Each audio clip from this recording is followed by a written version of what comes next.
Hello students, RL academy की online classes हैं, इनमें आपका स्वागत है।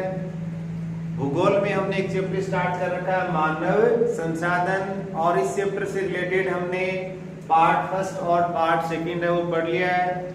आज हमारा लास्ट पार्ट है पार्ट 3, और इस पार्ट में हम पढ़ेंगे लिंगानुपात के बारे में, नगरीकरण के बारे में, राष्ट्रीय जनसंख्या नीति 2000 के बारे में और जनसंख्या समस्या के बारे में। पहला पॉइंट आपका है लिंगानुपात।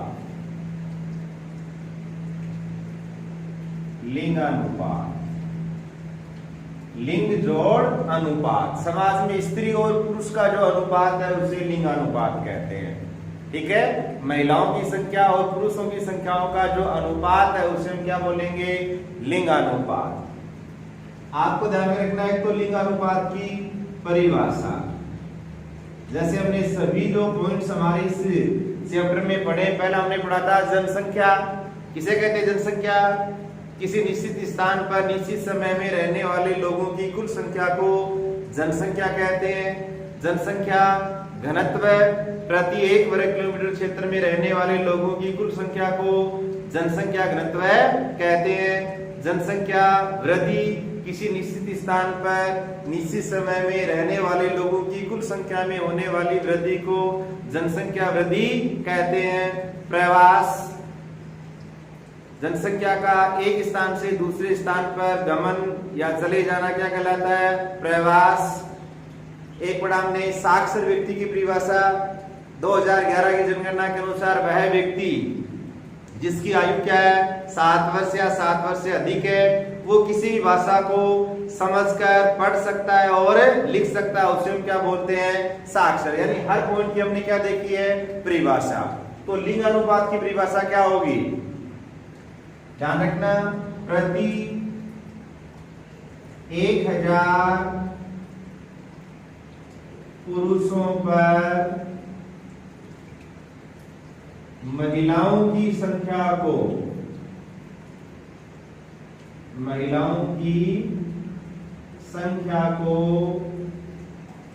लिंगानुपात कहते हैं।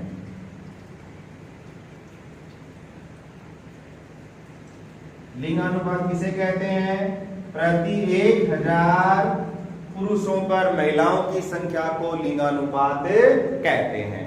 ठीक है, हम देखेंगे 2011 की जनगणना के अनुसार। इसके अनुसार 2011 की जनगणना के अनुसार भारत का लिंगानुपात कितना है? भारत में सर्वाधिक लिंगानुपात वाला राज्य कौन सा है और भारत में न्यूनतम लिंगानुपात वाला राज्य कौन सा है? 2011 की जनगणना के अनुसार भारत का लिंगानुपात 940 महिलाएं प्रति 1000 पुरुष। 2011 की जनगणना के अनुसार भारत का लिंगानुपात कितना है? 940 महिलाएं प्रति 1000 पुरुष। भारत में सर्वाधिक लिंगानुपात वाला राज्य, भारत में सर्वाधिक साक्षरता वाला जो राज्य है उसी राज्य का लिंगानुपात भी क्या है? सबसे अधिक है। सर्वाधिक लिंगानुपात वाला आपका राज्य है केरल, और केरल का लिंगानुपात है 1084 महिलाएं प्रति 1000 पुरुष। केरल का लिंगानुपात कितना है? 1084 महिलाएं प्रति 1000 पुरुष। 2011 की जनगणना के अनुसार भारत में न्यूनतम लिंगानुपात वाला राज्य, और न्यूनतम लिंगानुपात वाला राज्य आपका है हरियाणा, और हरियाणा का लिंगानुपात है 877 महिलाएं प्रति 1000 पुरुष। क्या ध्यान में रखना है? लिंगानुपात किसे कहते हैं? 2011 की जनगणना के अनुसार भारत का लिंगानुपात कितना है? भारत में सर्वाधिक लिंगानुपात वाला राज्य कौन सा है और भारत में न्यूनतम लिंगानुपात वाला राज्य कौन सा है? अब हम देखेंगे राजस्थान के बारे में। इसके बारे में देखेंगे राजस्थान के बारे में। 2011 की जनगणना के अनुसार राजस्थान का लिंगानुपात कितना है? राजस्थान का लिंगानुपात कितना है? तो देखो, हमने पढ़ा था एक तो जनसंख्या घनत्व है, जनसंख्या घनत्व पढ़ा था। एक हमने पढ़ा था साक्षरता दर। हमने क्या देखा था? 2011 की जनगणना के अनुसार भारत का जनसंख्या घनत्व कितना है? 328 व्यक्ति प्रति वर्ग किलोमीटर। कितना है? 328 व्यक्ति, सॉरी 382 व्यक्ति, 382 व्यक्ति प्रति वर्ग किलोमीटर। राजस्थान का कितना देखा था हमने? 201 व्यक्ति प्रति वर्ग किलोमीटर। भारत की साक्षरता दर कितनी थी? 74.04%। भारत की साक्षरता दर कितनी थी? 74.04%। और भारत की साक्षरता दर ज्ञात करने के लिए हमने क्या किया? सॉरी, राजस्थान की साक्षरता दर ज्ञात करने के लिए हमने क्या किया था? भारत की जो साक्षरता दर है 74 जो है उसमें से कितने घटाए थे? 7। तो राजस्थान की कितनी आई थी? 67.07%। इसी प्रकार हम देखेंगे भारत का जो लिंग अनुपात है उसमें से हम कितना घटाएंगे? 14। कितना घटाएंगे?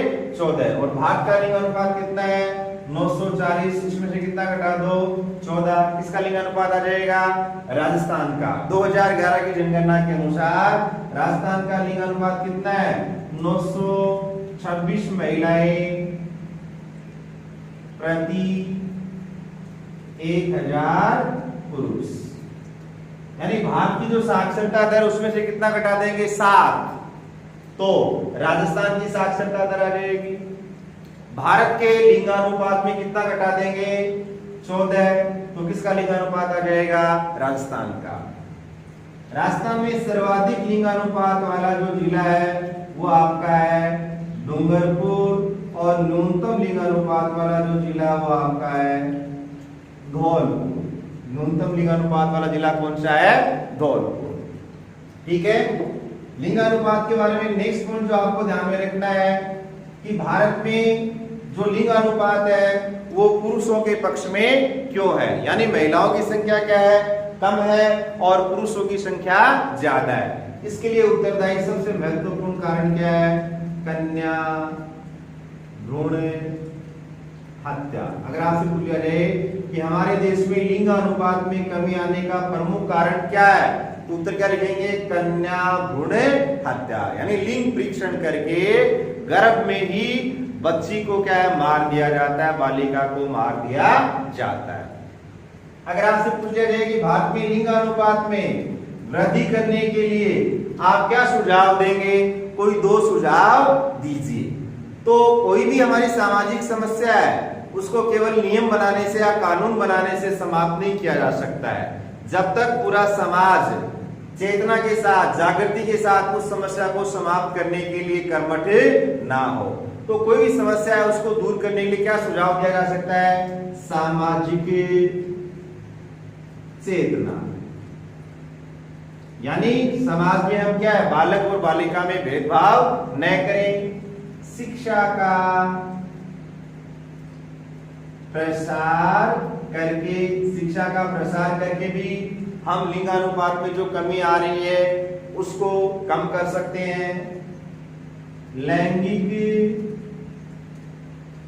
भेदभाव को कम करके, यानी समाज में लिंग के आधार पर बालक और बालिका में जो भेदभाव किया जाता है उसे कम करके भी हम क्या है? लिंग अनुपात में कमी आने वाली जो समस्या है उसे हम दूर कर सकते हैं। तो देखो हमारा पॉइंट क्या था? लिंगानुपात। क्या बात ध्यान में रखेंगे? लिंगानुपात की परिभाषा 2011 की जनगणना के अनुसार भारत का लिंगानुपात, भारत में सर्वाधिक लिंगानुपात वाला राज्य, भारत में न्यूनतम लिंगानुपात वाला राज्य। 2011 की जनगणना के अनुसार राजस्थान का लिंगानुपात राजस्थान में सर्वाधिक लिंगानुपात वाला जिला, राजस्थान में न्यूनतम लिंगानुपात वाला जिला। लिंगानुपात में कमी आने का प्रमुख कारण क्या है? कन्या भ्रूण हत्या। और लिंगानुपात में आ रही गिरावट को दूर करने के लिए, कमी को दूर करने के लिए कोई 2 सुझाव दीजिए।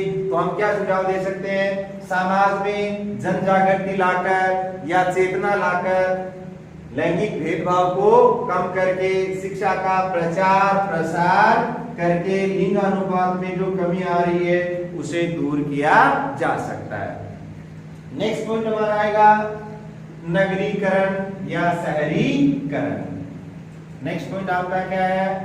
नगरीकरण या इसको हम शहरीकरण भी बोल सकते हैं। नगरीकरण या शहरीकरण किसे कहते हैं? ग्रामीण क्षेत्रों से जनसंख्या का या लोगों का शहरों की ओर पलायन शहरीकरण या नगरीकरण कहलाता है। शहरीकरण या नगरीकरण की परिभाषा क्या लिखेंगे? जनसंख्या का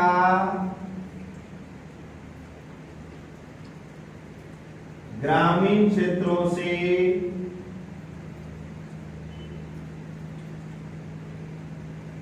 शहरी क्षेत्रों की ओर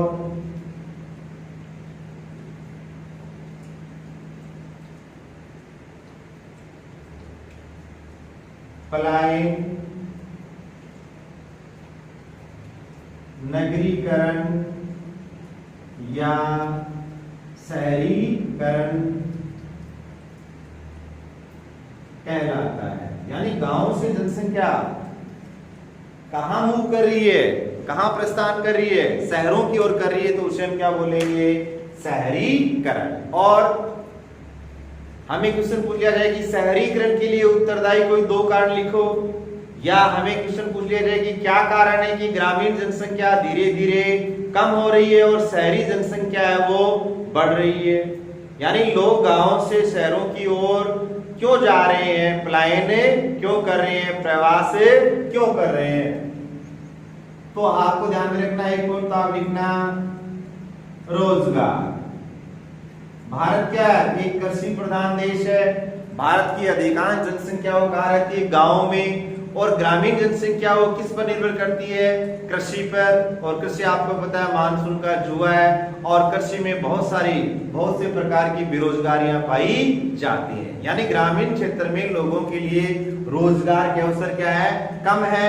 इसलिए रोजगार की तलाश में ग्रामीण क्षेत्रों से लोग शहरी क्षेत्रों की ओर प्रस्थान कर रहे हैं। एक उच्च शिक्षा प्राप्त करने के लिए या अच्छी शिक्षा प्राप्त करने के लिए ग्रामीण क्षेत्रों से लोग शहरों की ओर प्रस्थान कर रहे हैं। और एक पॉइंट ध्यान रखना, नगरों की सुविधाएं या नगरों का आकर्षण। देखो गांव की तुलना में शहर जो है, नगर जो है, वहां पर बिजली है, पानी है, सड़क है, परिवहन है, बैंक है, चिकित्सा है। यानी सभी सुविधाएं क्या शहरों में गांव की तुलना में बेहतर होती हैं। इसलिए ग्रामीण क्षेत्र से लोग कहाँ मूव कर रहे हैं, कहाँ स्थानांतरित हो रहे हैं? शहरी क्षेत्रों में। तो एक पॉइंट हो गया आपका नगरीकरण या शहरीकरण। नेक्स्ट पॉइंट आपका राष्ट्रीय जनसंख्या नीति 2000। राष्ट्रीय जनसंख्या नीति 2000।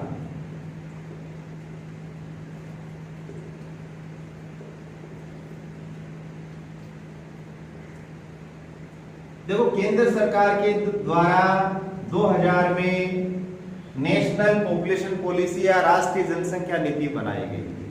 और इस जनसंख्या नीति में सरकार के द्वारा कुछ लक्ष्य, उद्देश्य या ध्येय निर्धारित किए गए थे। आपको ध्यान रखना है, राष्ट्रीय जनसंख्या नीति 2000 के कोई 4 तत्व लिखिए, या कोई 4 उद्देश्य लिखिए, 4 लक्ष्य लिखिए, 4 ध्येय लिखिए। तो हम क्या लिखेंगे? नंबर 1,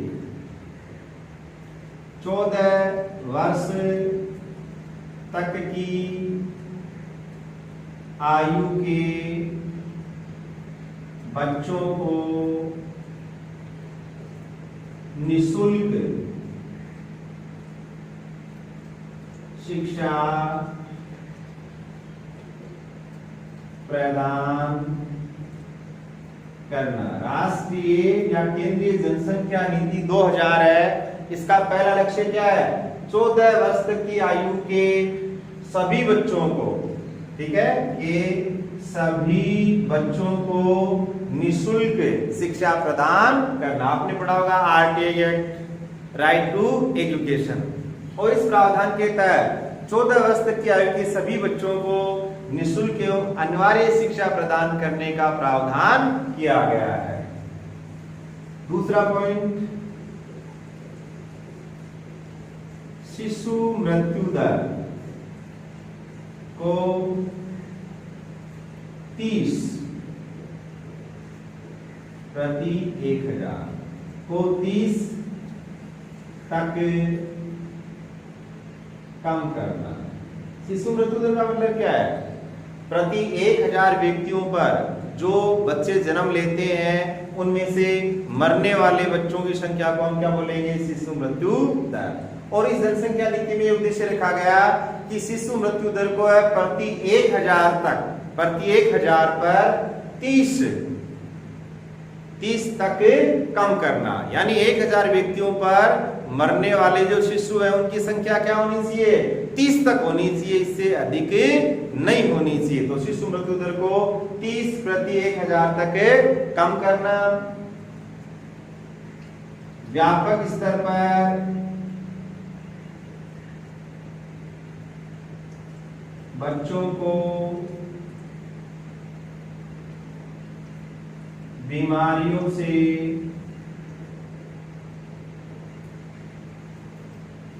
बचाने के लिए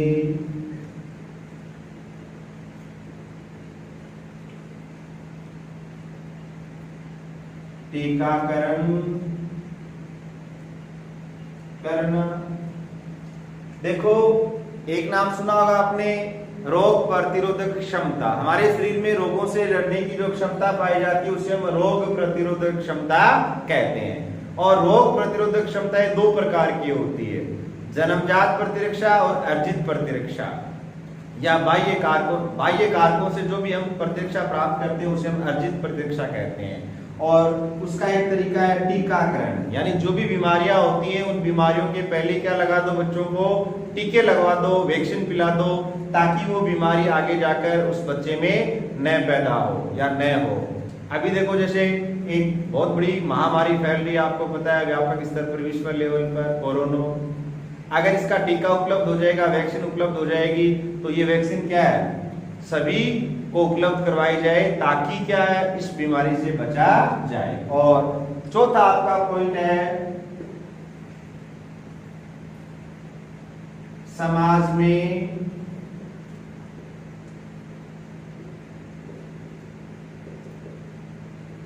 बालिकाओं के विवाह की उम्र को बढ़ाने हेतु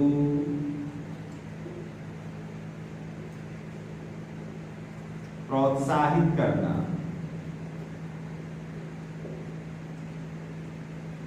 क्या मतलब है इसका? बाल विवाह है उसको रोकना, यानी बालिकाएं हैं उनके विवाह की जो उम्र है उसको समाज में जन जागृति लाके बढ़ाना, छोटी उम्र में बालिकाओं का विवाह नहीं करना। तो आज के हमारे टॉपिक क्या क्या हो गए? एक तो हमने लिंगानुपात के बारे में पढ़ लिया, एक हमने किसके बारे में पढ़ लिया, नगरीकरण या शहरीकरण के बारे में, एक हमने पढ़ लिया राष्ट्रीय जनसंख्या नीति 2000 के बारे में, और लास्ट पॉइंट आपका है जनसंख्या समस्या। लास्ट पॉइंट हमारा क्या है? जनसंख्या समस्या। देखो, जनसंख्या वृद्धि है, ये हर देश के लिए एक बहुत बड़ी चुनौती है। आपको पता है भारत की जनसंख्या बहुत तीव्र गति से बढ़ रही है। जो भी हमारे प्राकृतिक संसाधन है या मानव द्वारा निर्मित संसाधन है वो सीमित है, और जनसंख्या बहुत तीव्र गति से बढ़ रही है। इस बढ़ती जनसंख्या के कारण देश को कई समस्याओं का सामना करना पड़ रहा है। तो आपसे प्रश्न पूछा जाए कि जनसंख्या वृद्धि के कारण होने वाली कोई 4 समस्याएं लिखिए। तो क्या क्या समस्याएं लिखेंगे हम? नंबर ए, जनसंख्या वृद्धि है ये किसी भी देश के आर्थिक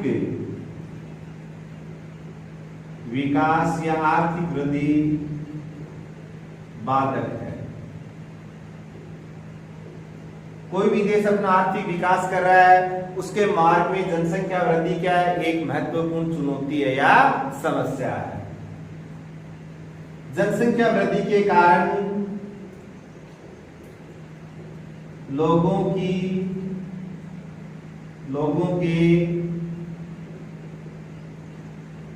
जीवन की गुणवत्ता, लिविंग स्टैंडर्ड, गुणवत्ता प्रभावित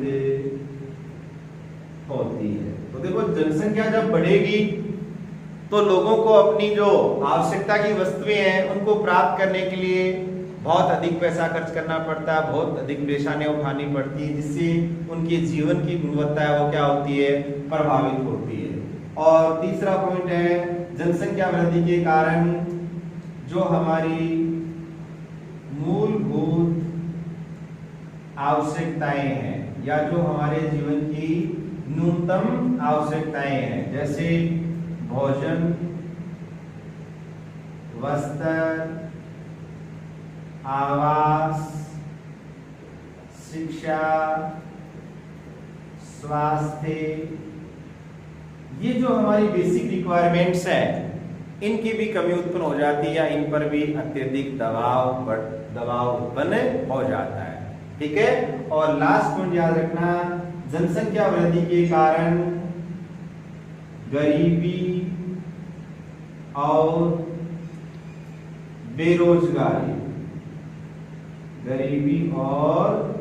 बेरोजगारी जैसी समस्याओं में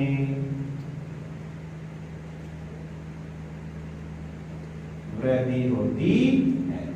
तो पीछे की कक्षाओं में हमने देखा है, गरीब किसे कहते हैं, वह व्यक्ति जो धन एवं संपदा के अभाव में अपने जीवन निर्वाह की न्यूनतम आवश्यकताओं को पूरा नहीं कर पाता, उसे हम क्या कहेंगे, गरीब। और जनसंख्या बढ़ेगी तो हमारी जो मूलभूत आवश्यकताएं हैं उन पर क्या बढ़ेगा, दबाव बढ़ेगा, या इनको प्राप्त करने के लिए हमें अधिक धन की आवश्यकता पड़ेगी। परिणाम स्वरूप गरीबी की समस्या और अधिक बढ़ जाएगी।